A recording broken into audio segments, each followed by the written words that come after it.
नमस्ते मैम, मैं अजीत कुमार सिंह दिल्ली यूनिवर्सिटी से पीएचडी कर रहा हूँ। मैं अपने अनुसंधान से संबंधित कुछ महत्वपूर्ण प्रश्नों को आपसे जानना चाहता हूँ। आइए हम बात करते हैं शुभ्रा मैम से, doctor assistant professor theatre department, Varanasi, हाँ, महात्मा गांधी काशी विद्यापीठ। महात्मा गांधी काशी विद्यापीठ। मैम, मैं जानना चाहूँगा कि आपने जो बेटी बचाओ, पहले तो मैं जानना चाहूँगा, आप मैम प्लीज़ अपना परिचय दीजिए। वैसे तो आपका परिचय बहुत बड़ा है, परिचय की मोहताज नहीं, लेकिन फिर भी मैं जानना चाहूँगा ताकि दिल्ली यूनिवर्सिटी वाले जान सकें आपके बारे में, प्लीज़।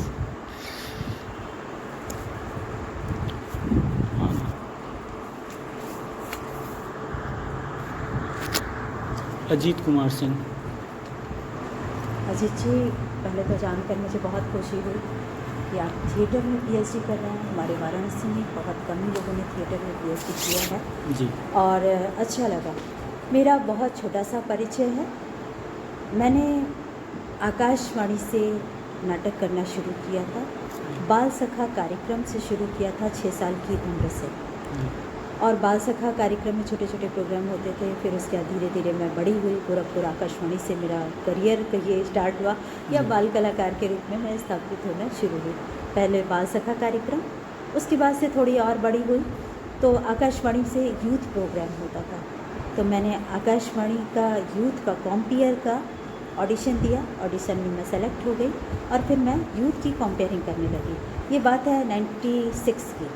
96 से 2000 तक मैं यूथ की कॉम्पियर थी और डांस ड्रामा करती थी। फिर 96 में मैंने वहाँ पे जनरल में बी ग्रेड ड्रामा का ऑडिशन पास किया और मैं बी ग्रेड की आर्टिस्ट हो गई। 96 से 2000 तक मैं बी ग्रेड की आर्टिस्ट रही। देन 2000 में मैंने बी हाई ग्रेड की एक्टर का ऑडिशन दिया और उसमें मेरा सिलेक्शन हुआ। 2000 से लेकर अब तक मैं आकाशवाणी की बी हाई ग्रेड की आर्टिस्ट हूँ। लास्ट टाइम मैंने अभी लास्ट ईयर अपना ट्रांसफ़र वाराणसी आकाशवाणी में करवा लिया कि मैं यहाँ से आकाशवाणी से अपने प्रेजेंटेशन दे सकूँ। दूसरी चीज़, मैं 98 से लेकर 2016 तक मैंने आकाशवाणी में जनरल अनाउंसर के तौर पर वर्क किया। महात्मा गांधी काशी विद्यापीठ में 2013 में जब मेरा as a assistant professor theatre department में सिलेक्शन हुआ, देन मैंने उस जॉब को छोड़ा। लेकिन शुरुआत जो थी मेरी वहीं से थी। 2007 में मैं जब वाराणसी आई थी तो उस समय यहाँ पे रेड FM SFM के नाम से लॉन्च हो रहा था।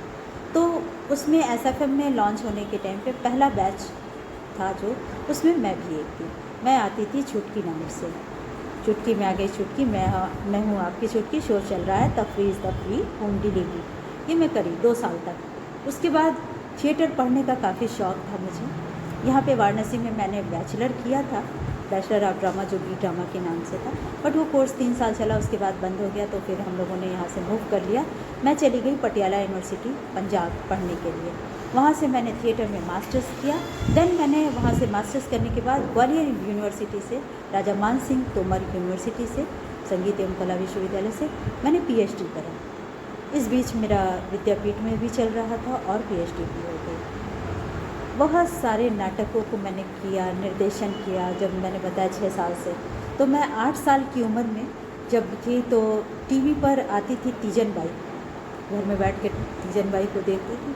पता नहीं क्या जुनून था कि स्काउटिंग में मैं पहले से थी। स्काउटिंग गाइडिंग में बच्चों के लिए बहुत सारे कल्चरल प्रोग्राम्स होते थे। तो उस समय मुझे जोश आया कि नहीं, मैं तीजन बाई का रोल करूँगी।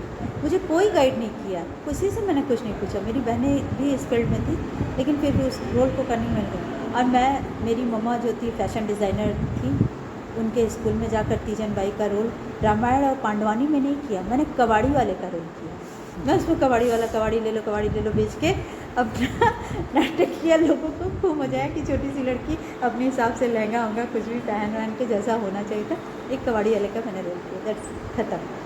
फिर उसके बाद से पढ़ाई ख़त्म करके मैं लगातार यहाँ पर कर रही हूँ। इस बीच मैंने ministry of culture Uttar Pradesh की तरफ से अभी यहाँ पे बहुत बड़ा प्रोग्राम हुआ था 2018 और 19 में, प्रवासी भारत। उसके लिए मैंने डांस का कोरियोग्राफी किया। फिर उसके बाद से सुबह बनारस, घाट, संध्या, यहाँ के जितने भी बड़े बड़े प्रोग्राम मिनिस्टर्स के होते थे सब में। यहाँ पे एक बहुत बड़ा फेस्टिवल होता है देव दिवाली। देव दिवाली में क्या होता है कि घाटों पे प्रोग्राम होता है। 84 घाट है, पर उसमें से सेलेक्टेड 14-15 घाटों पे प्रोग्राम होता है। उस 14-15 घाट में 2016 से लेकर अब तक मैं यहाँ पर देव दिवाली के घाट पर राजस्थानी डांस के लिए जानी जाती हूँ। यहाँ पे मैंने अपना कथक छोड़ दिया, अपना क्षेत्रीय छोड़ दिया, राजस्थानी क्षेत्रीय डांस, क्योंकि मेरा लंबा समय राजस्थान में बीता है और आगे पूरी लाइफ राजस्थान जाने वाली है, इसलिए उससे मेरा एक अलग जुड़ाव है। दूसरी चीज़, डांस कोरियोग्राफी अलग अलग किया, ड्रामा किया, डायरेक्शन किया, नुक्कड़ नाटक भी खूब करवाया किया। और नाटक इसी बीच क्या होता है कि बहुत सारी स्थितियाँ ऐसी पैदा होती हैं एक डायरेक्टर के लिए कि वो नाटक, लिखा हुआ नाटक बड़े बड़े ऑथर्स का पढ़ा है, अब उसको करने के लायक नहीं होता है समय। तो ऐसे में क्या होता है कि हम लोग फटाफट नाटक लिखना, खुद स्क्रिप्ट राइटिंग शुरू करते हैं बच्चों के साथ। कोई समय आ गया भाई 3 दिन बाद हमको इस टॉपिक पे कंटेम्प्रेरी नाटक करना है। लास्ट ईयर जैसे विद्यापीठ में ही हमें राजभवन से सूचना मिलती है कि 1 दिन पहले विभाजन पर नाटक करना है। 2 दिन पहले अगर आपको खबर आई विभाजन पर नाटक करना, आप कहाँ जाओगे विभाजन का नाटक खोजने? देश के 1947 का विभाजन, तो क्या है, अपने दिमाग में पूरी स्टोरी पढ़ी हुई है, पढ़ा हुआ है, देखा हुआ है, तो हमने क्या किया, बस उसको फटाफट पेपर पे ड्रॉ किया, विभाजन पे हमने नाटक डिज़ाइन कर दिया और 2.5 से 3 दिन के अंदर में शो भी कर दिया। 13 को पता चल रहा है तो 15 अगस्त की शाम को हो गया। फिर खबर आती है राजभवन से कि भाई विविधता में एकता प्रोग्राम करना है सितंबर में। अब विविधता में एकता आप कहाँ जाइएगा खोजने? तो ऐसे में एक डायरेक्टर को ऑलराउंडर एंड क्रिएटिव माइंड ज़रूर होना चाहिए।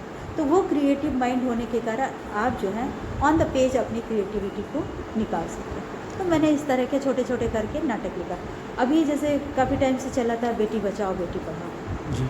अभी हमारे यहाँ वाराणसी में नेशनल, क्या कहिए, इंटरनेशनल लेवल पर काशी सांसद महोत्सव हुआ उत्तर प्रदेश में, जो कि क्षेत्र आपको पता ही है, हमारे माननीय प्रधानमंत्री जी का है। तो उस कंडीशन में हमने बेटी बचाओ बेटी पढ़ाओ, मोदी जी का एक नारा भी है, उनका संकल्प भी है कि इस तरह का करें, तो हमने लेकर उस पर बेटी बचाओ बेटी पढ़ाओ पे नाटक। जी। ये मेरी रंग यात्रा जो है मेरे 7 साल की उम्र से शुरू होकर 47 साल की उम्र तक पहुंच गई है। और हम कलाकारों का उम्र छिपता है नहीं, बता जहाँ पढ़ रहे हैं पढ़ा रहे हैं तो उम्र छिपा के करना भी क्या है, समय रहते हुए सब कुछ करके जाने की कल्पना है। तो कम से कम समय में जल्दी अपने आप को बाइंड अप कर लेना है, इसलिए मैं खुल के बोलती हूँ मेरी उम्र इतनी है।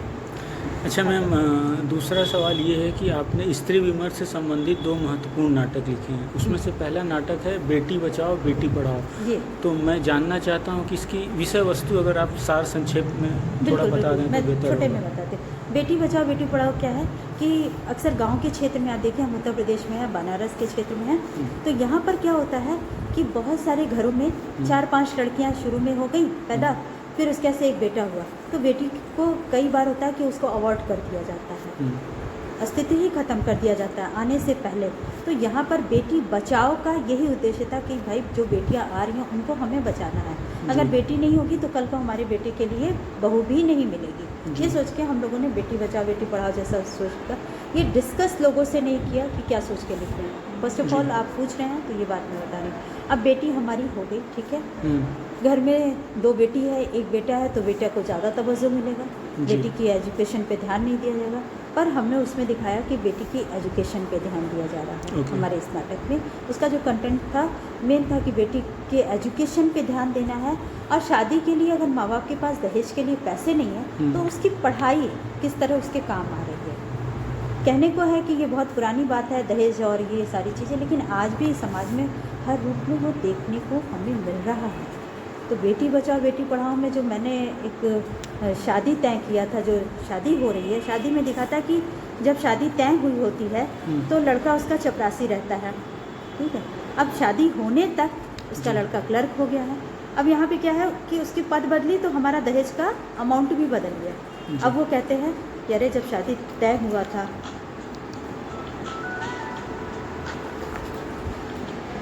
जब शादी तय हुई थी तो तब दहेज इतना था, भाई अब क्यों बढ़ा रहे हो 6 महीने बाद? तो क्या तब मेरा लड़का दफ्तरी था, चपरासी था, अब जो है क्लर्क हो गया है, अब उसका बढ़ गया दाम। अब वो बारात आ जाती है दरवाजे पे, पहले से बोला जाता है तो लड़की का बाप बोलता है कि हाँ हाँ सब सही है। अब यहाँ पे क्या दरवाजे पे आके बवाल कि भाई हमको 3 दिन बाद गौना चाहिए, जबकि गांव में हमेशा प्रथा ये रही है कि गांव जो है गांव में 3 साल बाद गौना होना है, 6 महीने बाद गौना, तो लड़की वाला भी सोचता है शादी में खर्च कर दो और गौने में हम इकट्ठा दे देंगे, नहीं तो उनको तुरंत चाहिए, आप बताइए होगा तो होगा, नहीं तो शादी नहीं होगा। इसी बीच उनका लड़का शराब पीकर आकर स्टेज को हुड़दंग मचा देता है। लड़की कहती है मुझे शादी नहीं करनी है ये, तो हुड़दंग मचाता है। तब लड़की का बाप और चिल्ला पड़ता है, हरिया कहता है यही था आपका लड़का, इसी के लिए आप इतना दहेज का डिमांड कर रहे थे। यहाँ पे दहेज की बात होती है, लड़की जयमाल तोड़ के फेंक देती है और शादी से इनकार कर लेती है। बारात में आया हुआ एक व्यक्ति ऐसा है, वो शादी कैंसिल हो गई। बारात में आया हुआ वो लड़की पहले कहती है कि पिताजी आपने मुझे दिया है शिक्षा का धन, अब वही बनेगा मेरा गहना। दहेज लोभ लालच का अंधकार मिटाऊंगी, खड़े हो अपने पैरों पर नारी का सम्मान पाऊंगी। ये बात लड़की कहती है जी। बारात में आया लड़का सुनता है तो वो कहता है चाचा अगर आप तैयार हो तो मैं आपकी बेटी से शादी करने को तैयार हूँ। आपकी बेटी पढ़ी लिखी है, मैं इसे अपने जीवन की अर्धांगिनी बनाना चाहता हूँ। जी। पिताजी बेटी से पूछते हैं बेटी तुम तैयार हो? अगल बगल के लोग कहते हैं तैयार हो जाओ। 1 सेकंड का वो स्टेज पे दृश्य होता है, कुछ मिनट का, और बेटी तैयार होती है और वो लड़का वहाँ पर उससे शादी कर लेता है जो पेशे से वकील रहता है। शादी हो जाती है, समाज में वो रूढ़िता की बात ख़त्म हो जाती है और यहाँ पर एक समाज को बताने के लिए कि ये ख़त्म हो रहा है, तो सारे लोग ये गाना गाते हैं, नया समाज चाहिए, नया समाज चाहिए, समाज की कुरीतियों से मुक्ति आज चाहिए। बहुत अच्छा थीम था मैम, और लिखने में भी आनंद आ रहा है थीम का एक्चुअली। तो इसका मतलब ये है कि समाज में ये आपका एक तो दहेज प्रथा पे चोट है और जो मेन फोकस है कि बच्चियों को पढ़ाया जाए। इवन हमारे बगल में मैं पूरी गली में बोलता रहता हूँ सबको कि भैया इसको पढ़ाइए, और उसका असर ये हुआ है कि एक लड़की है ज्योति, हस्बैंड से दूर रहती है, ठीक है, बच्चा है, पाल रही है, MA कर लिया। मैं रोज़ धक्का देता था, पूरी गली में लड़कियां हैं, जैसे कि मैं उनकी मदद से बोलता था लड़की को पढ़ाओ, लड़की को पढ़ाओ। इवन एक का एडमिशन कराया मैंने, तो वो कराने की स्थिति में नहीं थे, तो मैंने बोला कि ठीक है मैं करा देता हूँ। तो एडमिशन तो करा दिया, कार्ड सारा उसका बना के दे दिया हूँ। अब वो पूछता रहता हूँ कि पढ़ने जा रहे कि नहीं, अमूमन काम करती है तो काफ़ी गरीब लोग हैं। तो वास्तव में देखिए, एक होना कि आप सिस्टम में हैं और सिर्फ बोल रहे हैं और मदद नहीं कर रहे हैं, वो एक अलग चीज़ है, ठीक है ना। लेकिन वास्तव में आप तब सिस्टम में है जब आप वास्तव में कुछ कर रहे हैं, तो वास्तव में ये होना चाहिए चीज़ों को। तो ये जो नाटक है ये बहुत अच्छा है और समाज के सोशल इश्यूज़ को बहुत अच्छी तरीके से ये उठाता है।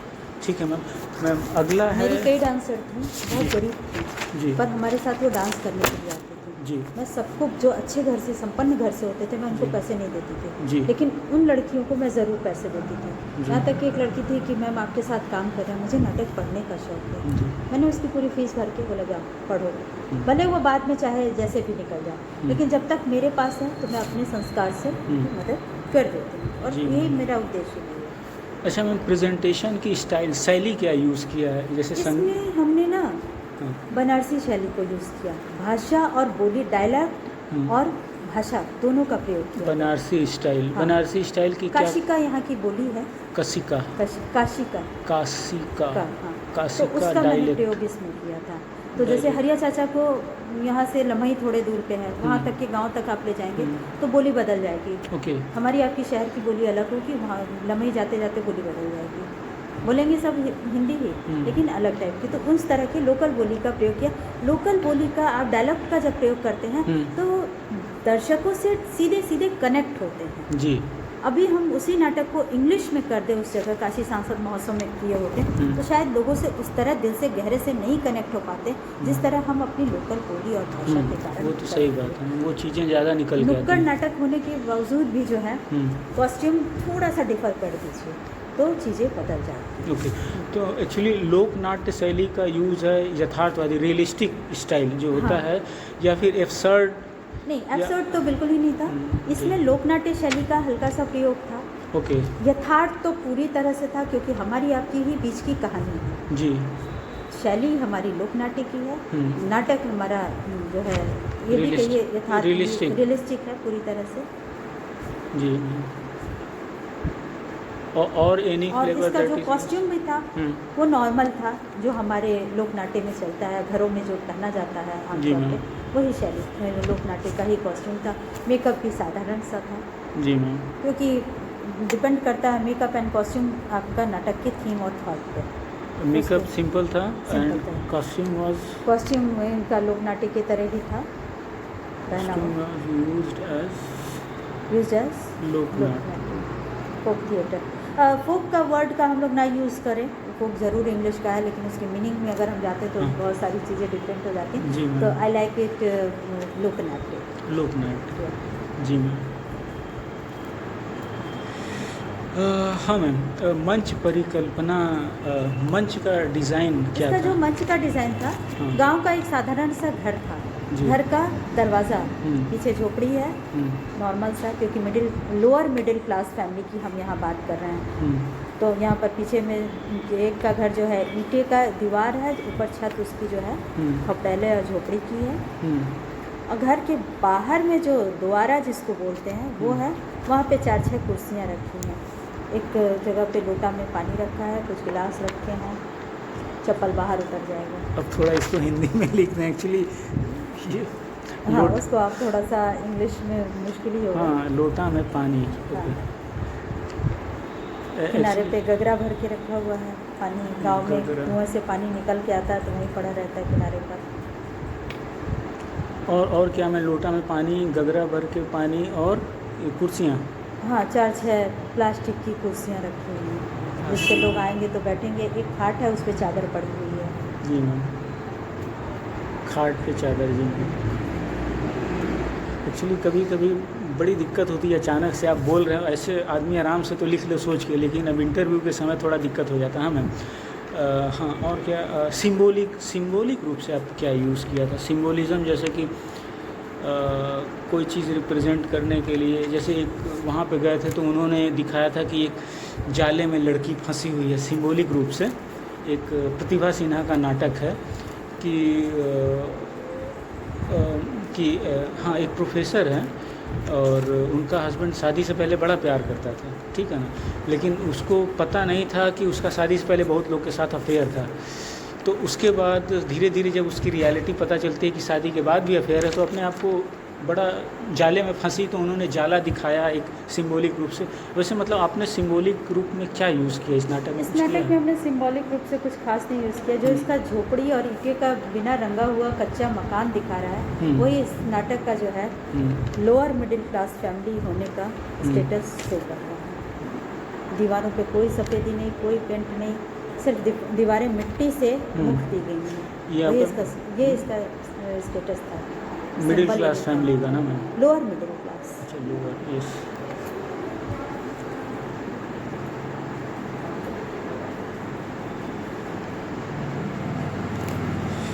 जी मैम। अच्छा, चरित्रांकन, करेक्टराइजेशंस के बारे में आपने कैसा करेक्टराइजेशन कैसा रिप्रेजेंट किया?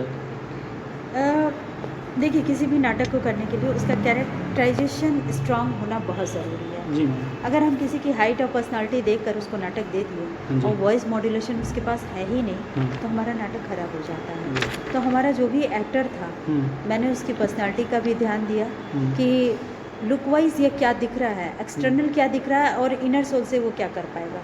तो हमारे जो भी एक्टर थे, एक्सटर्नल और इंटरनली दोनों जो थे वो स्ट्रांग थे, तो वो अपने कैरेक्टर को अच्छे से कर पाए। उन्हें पता है कि मैं middle class lower class family का बाप बना हूँ, तो मुझे कैसा मतलब प्रोनाउंसिएशन का शब्दों का इस्तेमाल करना है, इस तरह के कैरेक्टर। क्योंकि कैरेक्टर तो जो आपके पास डायलॉग लिखे हैं उसी के अनुसार ही निकल कर सारा चला आता मतलब है। Dialogue delivery was being used according to the personality. Yes, okay. Total complete.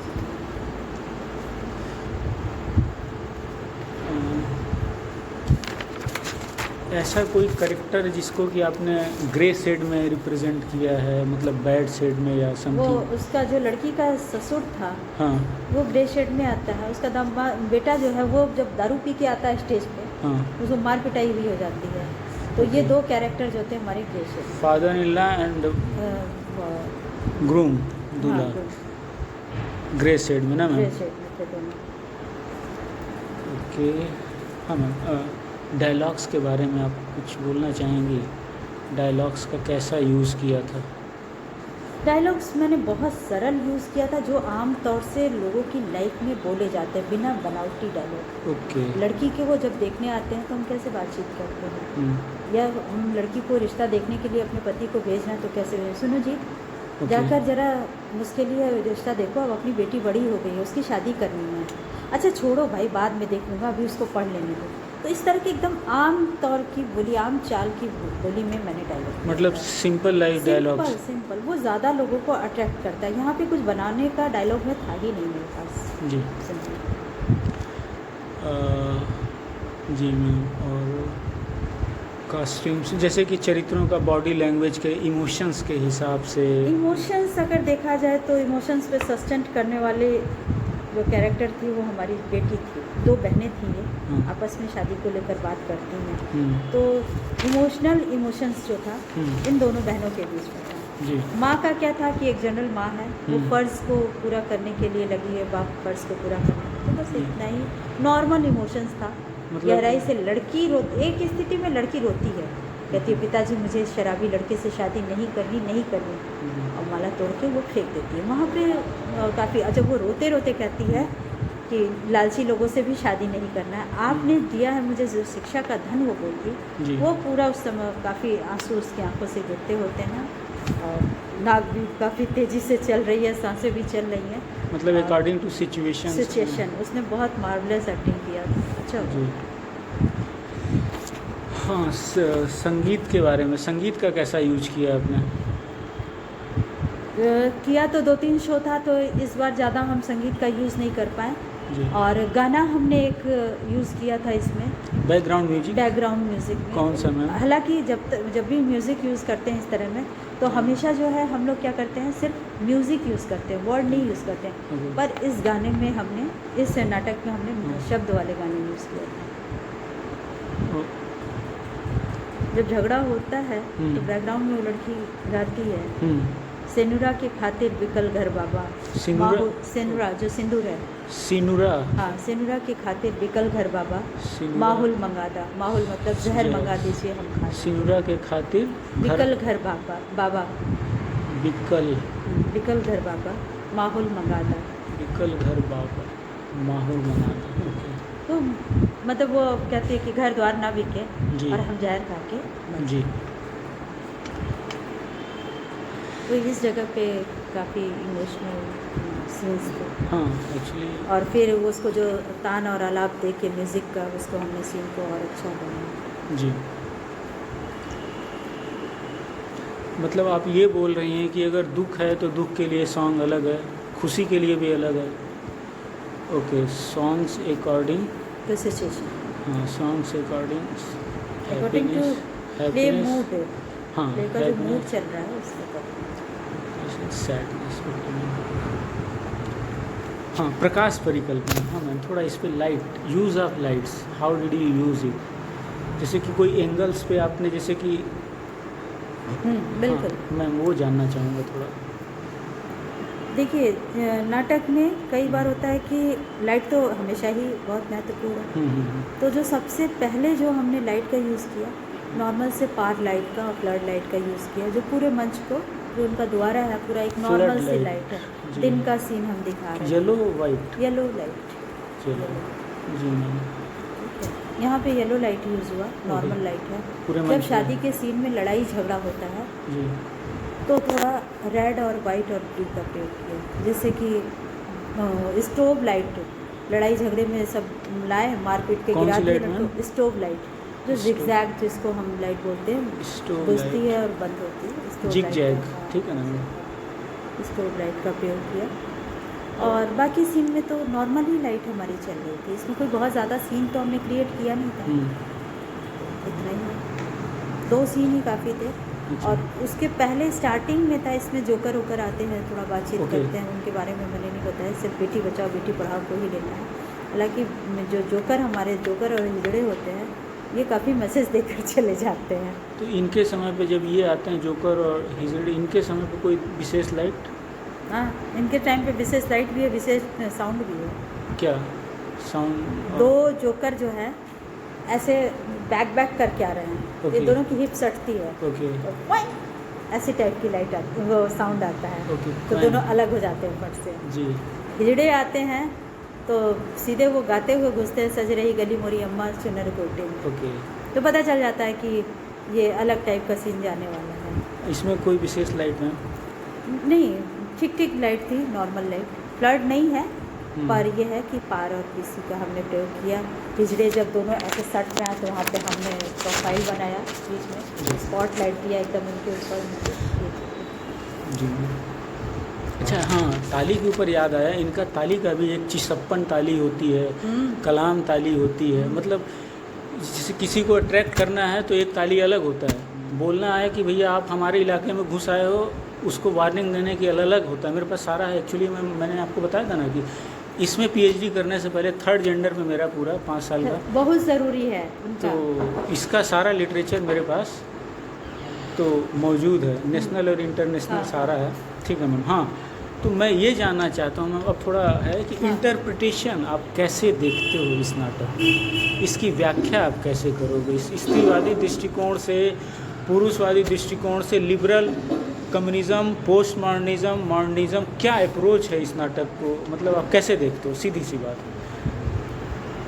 जितने लोग हैं उनका सबका डिफरेंट इंटरप्रिटेशन होगा। हाँ। मेरा जो अपना खुद का इंटरप्रिटेशन है वो सिर्फ ये है कि हमें समाज के सामने एक सच का आईना लाना है, ओके।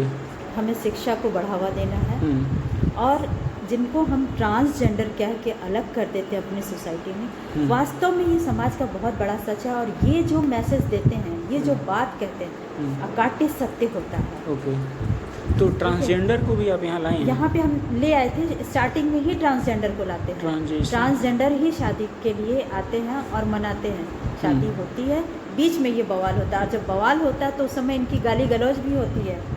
सीधे कहते हैं तो किसके घर आ गया शादी करने के लिए, क्योंकि ये तो ज़्यादातर उधर की ही बोली यूज़ हुई है, महाराष्ट्रियन बोली यूज़ किया है। जी। तो देखिए, एक तो है कि to present real things to society, ठीक है। दूसरा है transgression, transgender issue should be broad before the society, क्योंकि बहुत बड़ा मैसेज है। तीसरा, बेटी बचाओ और बेटी पढ़ाओ, टू सेव यहाँ पे to save girl child and to teach girl child, yes.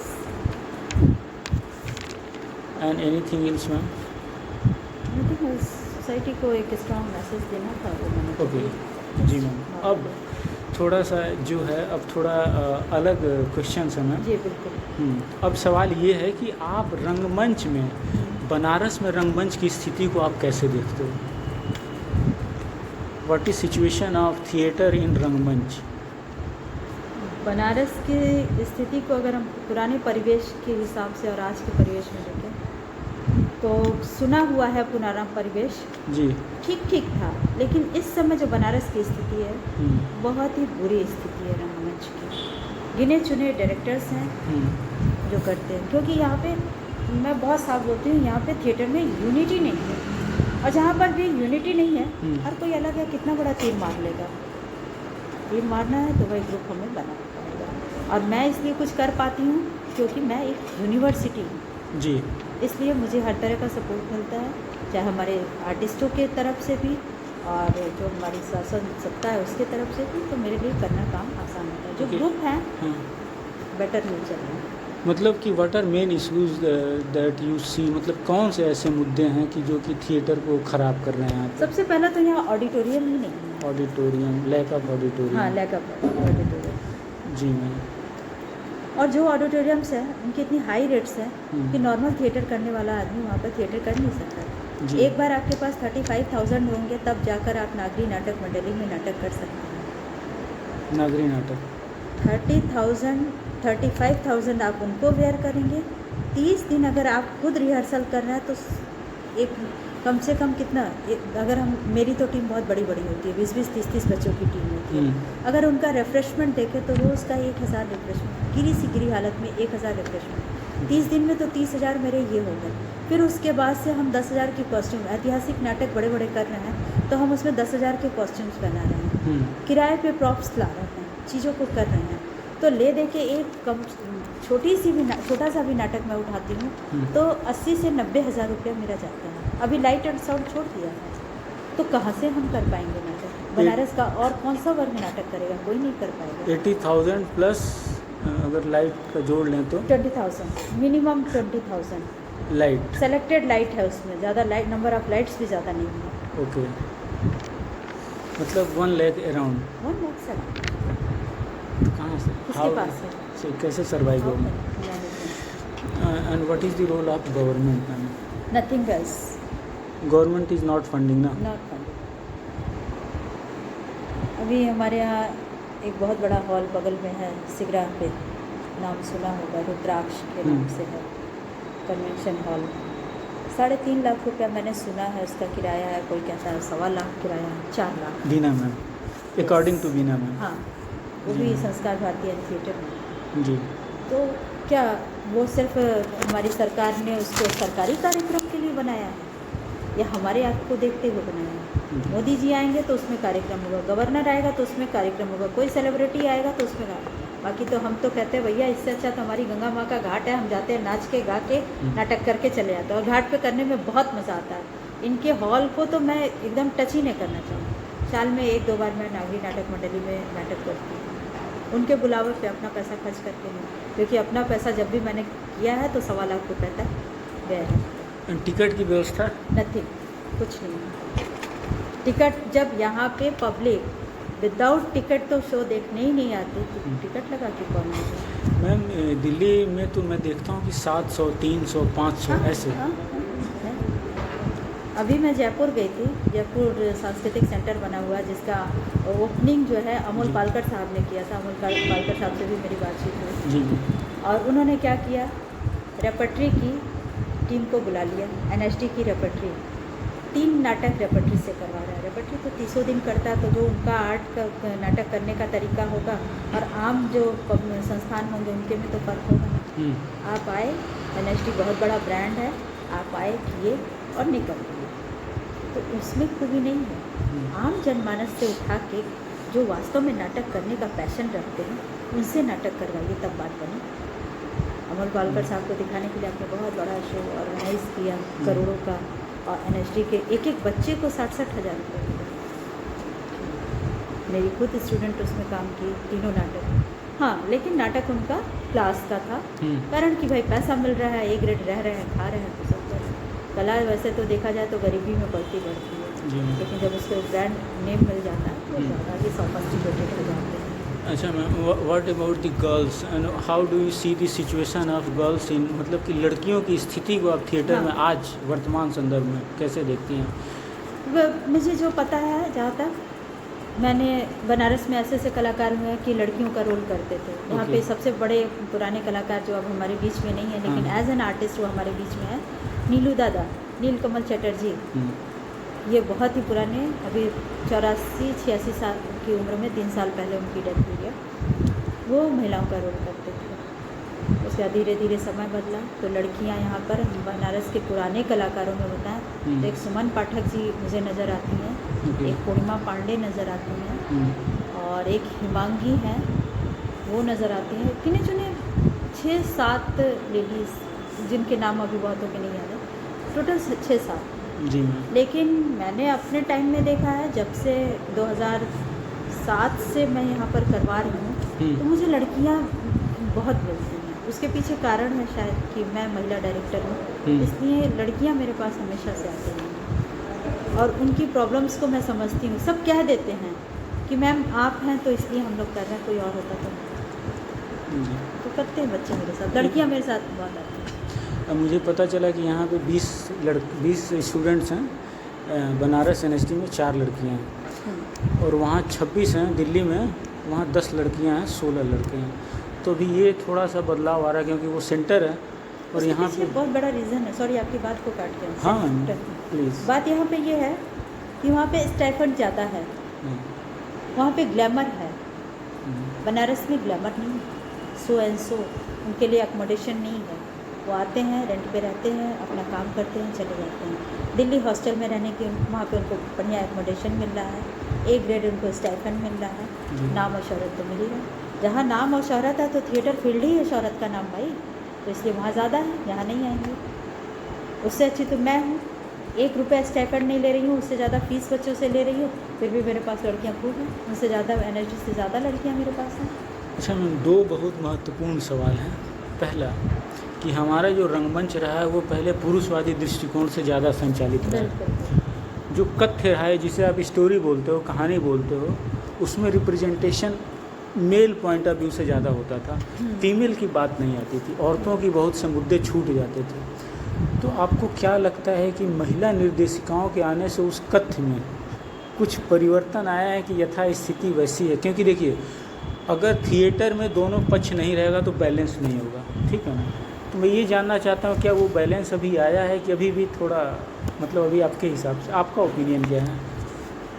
पुरुषों को नाटक करते हुए देखा जाए तो कुछ खास बैलेंस नहीं आया है। हम्म, मैं एज ए फीमेल डायरेक्टर हम्म, ये सोच कर मैं प्ले नहीं उठाती हूँ हम्म, कि मैं महिलाओं को ऊपर उठाने के लिए, ओके, लेकिन जो मेरी अपनी सोच है ना, उसके अनुसार जो मैं प्ले सेलेक्ट करती हूँ, हम्म, हमेशा उसको नाम दिया जाता है महिला सशक्तिकरण, ओके, नारी इमोशनल से जुड़ा हुआ। नाटक में मैंने किया लाल कनेर, रविन्द्रनाथ ठाकुर का। हम्म, तो लाल कनेर में क्या है, एक लड़की है, 17 लड़के हैं।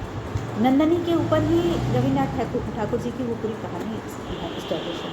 तो जब मैंने उसको किया तो लोगों ने कहा वास्तव में नंदनी इस नाटक की जान थी। एक लड़की 17 लड़के, मतलब एक अनार 100 बीमार वाली 100 कहानी। बीमार। और ये था, जी, मैंने जब उनका नृत्य नाटिका चंडालिका किया तो सारी कहानी का दारोमदार प्रकृति पे टिका हुआ है। जी। बौद्ध भिक्षु आनंद है और उसके बाद प्रकृति ही चांडाल कन्या है, उसको ही संसार में प्रताड़ित किया जा रहा है छोटे जात का होने की वजह से। तो सारा फोकस प्रकृति पर। फिर मैंने जयशंकर प्रसाद जी की ध्रुव स्वामिनी किया। ध्रुव स्वामिनी में जो महादेवी हैं जी, वो भी नारी सशक्ति का रूप है, क्योंकि रामगुप्त और इसके चंद्रगुप्त के बीच में जो लड़ाई होती है, शादी उनकी रामगुप्त से होती है, लेकिन जब वो चंद्रगुप्त के साथ एक समय आता है कि वो चंद्रगुप्त के साथ भाग लेते हैं, ओके। तो यहाँ पर भी नारी सशक्तिकरण दिखाया मतलब आप बोल रही हैं कि कथ्य में बदलाव है कुछ की कुछ? कथ्य उस तरह उठाने की बात है, निर्देशक की पसंद क्या है। ओके। कथ्य में कुछ खास बदलाव नहीं आया है, निर्देशक अपने पसंद से उठा रहा है। और तब मुझे अनजाने में कह दिया गया कि शुभ्रा मैम जो भी नाटक करती हैं वो महिला प्रधान होता है। ओके, जयशंकर प्रसाद जी की कहानियाँ मैंने जितनी भी की, नाटक जितने भी किए, वो सब नारी प्रधान है। मैंने कामायनी किया, नारी तुम श्रद्धा हो, विश्वास रजत नक पक्तल में पीयूष जोशी बाहा करे। तो उनका जो ये कामायनी है वो लज्जा और श्रद्धा की पूरी कहानी है। पुरुष में बदलाव नहीं आया है। जी। पुरुष तब भी कई स्त्रियों से प्यार करता था, सदियों पहले जब एडम और ईव की बात हो रही है, और आज भी पुरुष एक साथ कई स्त्रियों के साथ प्यार कर सकता है। जी, तो उस स्थिति में जब मैंने कामायनी किया, ध्रुव स्वामिनी किया और भी कई नाटक किए, जी, तो मेरा सक्सेस रहा। और मैं मतलब महिलाओं, अनजाने में महिलाओं वाला बहुत सारा नाटक हुआ, लेकिन उसमें पुरुष की भी भूमिका खूब, मतलब unknowingly you are raising the issues of women empowerment. Woman empower. Okay, और अभी तो कितना किया, रानी लक्ष्मीबाई किया, बहुत सारा। तो अभिज्ञान शाकुंतलम किया, शकुंतला के पीछे ही तो सारी कहानी है। जी मैम। अब हम जा रहे हैं भास का नाटक करने, भास महोत्सव करने जा रहे हैं, तो स्वप्न वासुदत्ता उठाएंगे, तो रानी पद्मिनी और स्वप्न वासुदत्ता पे सारी कहानी है। तो और अभी वास्तव में जब फिल्मों को देखा जाए तो फिल्मों में महिला ओरिएंटेड फिल्में नहीं बनती हैं, थोड़े थोड़े पार्ट में पुरुषों के साथ में, लेकिन नाटक लिखे गए हैं फीमेल ओरिएंटेड बहुत आती है। अच्छा, एक बहुत महत्वपूर्ण सवाल है और आखिरी सवाल है कि महिला निर्देशिकाओं के आने से यहाँ के मंचन में क्या कुछ फ़र्क पड़ा है? ड्रामा का कुछ विकास हुआ है मंचन का? बनारस की स्थिति में पूछना चाहता हूँ, क्योंकि आप यथा स्थिति से परिचित हैं तो आप ज़्यादा अच्छा जवाब दे सकती हैं इसका। मुझे लगता है कि जब भी कहीं बात होती है, किसी बड़े संस्थान में नाटक करने की बात होती है, तो स्थिति पे फ़र्क पड़ा है, तभी कहा जाता है शुभ्रा वर्मा को बुला लो जी, यहाँ पे।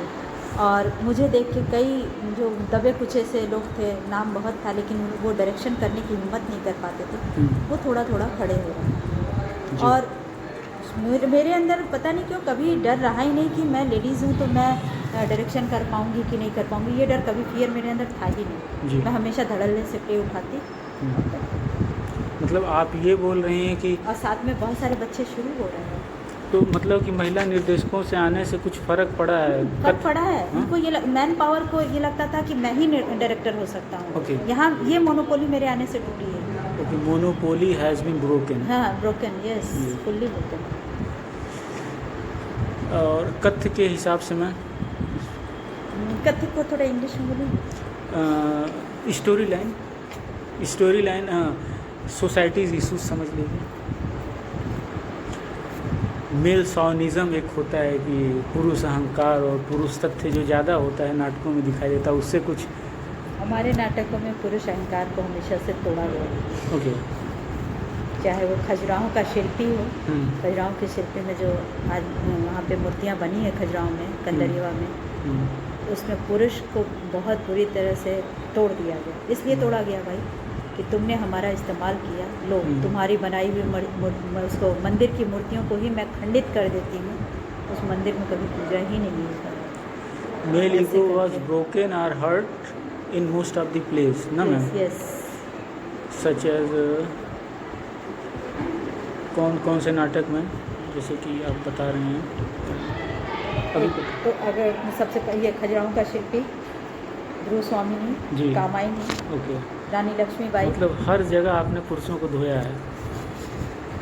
धोने की दृष्टि से नहीं, मैंने इस दृष्टि से धोया, सुधर जाओ। सुधर जाओ, मतलब कि नया स्टोरी, आप नया चीज़ लाई हैं, मतलब कि जो कथा उन्होंने लिखी है उसको आपने नए आधुनिक संदर्भ में प्रस्तुत किया है। बिल्कुल। ओके, ये मैंने थोड़ा स्टोरी एंड डायलेक्ट, पोइट्री को मैंने स्टोरी फॉर्म में लिखा, हम्म, ट्रांसलेट किया और फिर उसको किया। जी मैम। एक बड़ी बात थी मेरे लिए, हम्म,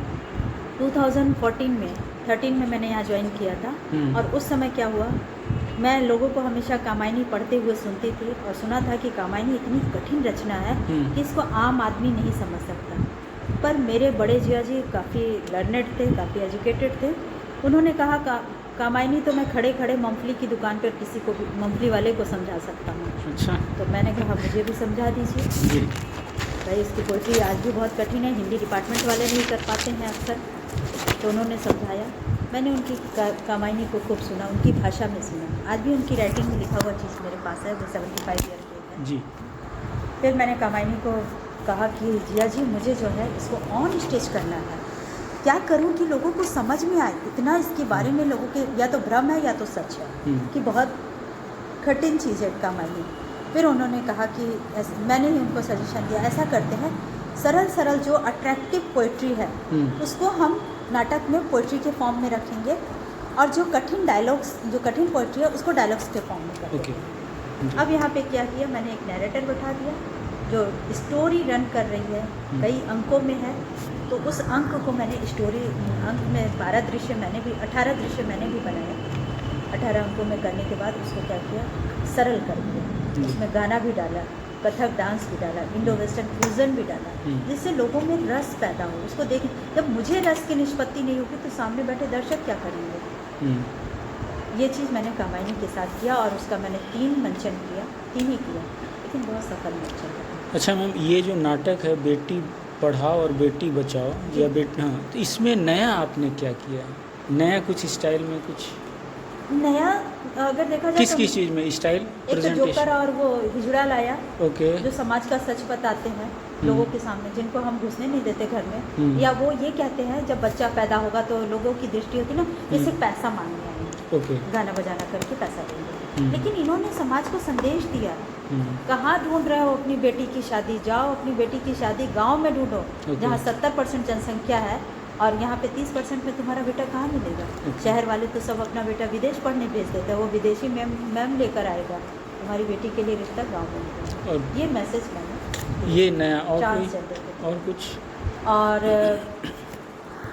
इसमें क्या होता है, ट्रांसजेंडर का क्या करते हैं, आपने अभी बताया ना कि एक मोहल्ले से दूसरे मोहल्ले में चले जाते हैं तो उनका झगड़ा हो जाता है, इनका मोहल्ला डिवाइड होता है। ओके, तो यहाँ पर मैंने स्टेज में दिखाया था कि दोनों आते हैं और एक दूसरे के मोहल्ले में घुस जाते हैं। जी, तो सब कहते हैं कहाँ जा रहे हो, तो कहे अरे हम तुम्हारे मोहल्ले में घुस के नाचने नहीं आए हैं, वो देखो लड़की का बाप बैठा हुआ है, लगता है कोई लड़की का बाप बैठा हुआ, कैसा मुँह झुराए हुए सुखाए हुए, ये उनके डायलॉग थे, झुराए हुए सुखाए हुए बैठा है, चलो चलते हैं उसके पास।